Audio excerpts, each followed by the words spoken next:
பயங்கரமான அழுக சத்தம். சில ரிவாயத்துல வருது காளமாடு கத்துற மாதிரி சத்தமா, காளமாடு கத்துற மாதிரி சத்தம். பள்ளிவாசல்ல எங்க இருந்து வருது சத்தம்? ஈச்சமர குட்டியிலிருந்து சத்தம் வருது.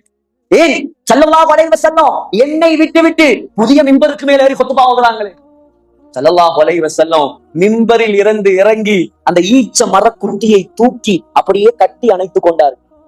கட்டி அணைச்சதோட சஹாபாக்கள் சொல்றாங்க, ஒரு குழந்தை எப்படி அழுகையை நிறுத்துமோ அதை போல ஏங்கி ஏங்கி அந்த ஈச்ச மரக்குட்டி தன்னுடைய அழுகையை நிறுத்தியது. ஸல்லல்லாஹு அலைஹி வஸல்லம் சொன்னாங்க, லவ் லம் அஹ்ததின்ஹு, இந்த ஈச்ச மரக்குட்டியை மாத்திரம் நான் கட்டி பிடித்து சமாதானம் சொல்லவில்லை என்று இருந்தால் லஹன்ன இலா யௌமில் கியாமா, உலகம் அழியும் வரைக்கும் இது அழுது கொண்டே இருக்கும். உயிர் இல்லாத ஈச்ச மரத்துக்கு ஸல்லல்லாஹு அலைஹி வஸல்லமுடைய பெருமதி தெரியும் என்றால், உயிரோடு இருக்கக்கூடிய நாம் அவரை பின்பற்ற கூடாதா? நாம் அவர்களை கண்ணியப்படுத்த கூடாதா? சகோதரர்களே, ஈச்ச மர குலைக்கு தெரியும் ஸல்லல்லாஹு அலைஹி வஸல்லம் யார். ஈச்சங்குலை.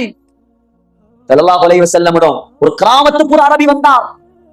நீங்கள் நபி என்பதற்கு என்ன ஆதாரம்? ஸல்லல்லாஹு அலைஹி வஸல்லம் திருமதியிலே வருது வார்த்தை வித்தியாசங்களோடு. உடனே தனக்கு பக்கத்தில் இருந்த ஈச்ச மரத்தின் மீது இருந்த குலையை நோக்கி கையை காட்டினார்கள். ஈச்ச மரத்துடைய கொலை காயெல்லாம் தொங்குமே, இங்க கொலை என்ன சொல்லுவாங்க, ஈச்சங்கொலை, திராட்சை கொலை மாதிரி ஈச்சங்கொலை அப்படியே கலந்து தானாக வந்தது. கட்டுக்கதைகள் அல்ல இதெல்லாம், ஆதாரபூர்வமான ஹதீஸ்கள். அதான் உங்களுக்கு கிதாபுடைய பெயரோட சொல்றது.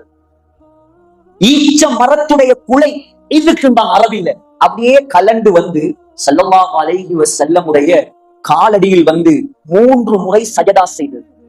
சஜதா செய்தவுடன் ஸல்லல்லாஹு அலைஹி வஸல்லம் சொன்னாங்க, இர்ஜி இலா மகானிக், உன்னுடைய இடத்துக்கு திரும்பி போ. ஈச்சங்குலை அப்படியே போய் மரத்தில் ஒட்டி கொண்டது. ஆராவி சொன்னான், உடனே அஷ்ஹது அல்லா இலாஹ இல்லல்லாஹ் வ அஷ்ஹது அன்ன முஹம்மது ரசூலுல்லாஹ். சகோதரர்களே, ஒரு மரத்துடைய குலை ஈச்சங்குலைக்கு ஸல்லல்லாஹு அலைஹி வஸல்லமுடைய மதிப்பு இருக்கிறது என்றால் நாம் முஸ்லிம்கள் நாம் மதிக்க கூடாதா ஸல்லல்லாஹு அலைஹி வஸல்லம்? நாய்களுக்கு தெரியும் ஸல்லல்லாஹு அலைஹி வஸல்லம் யார். நாய்களுக்கு தெரியும் நஜீஸான மிருகம். அல்லாமா இப்னு ஹஜர் அஸ்கலானி புகாரிக்கு ஆக விரிவான ஆக பிரபல்யமான விரிவுரை தான் ஃபத்ஹுல் பாரி. அல்லாமா ஹாஃபிஸ் இப்னு ஹஜர் அஸ்கலானியுடைய அவருடைய ஒரு கிதாப் இருக்குது, அத்துரருல் காமினா.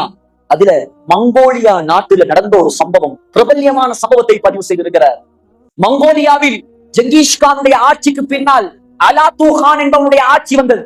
அந்த நேரத்தில் அலாத்து கானுடைய தொடர்பில் கிறிஸ்தவ பெண்கள் திருமணம் முடிக்க ஆரம்பித்து மங்கோலியாவில் உள்ள மக்கள் கிறிஸ்தவ மதத்தை ஏற்க ஆரம்பித்தார்.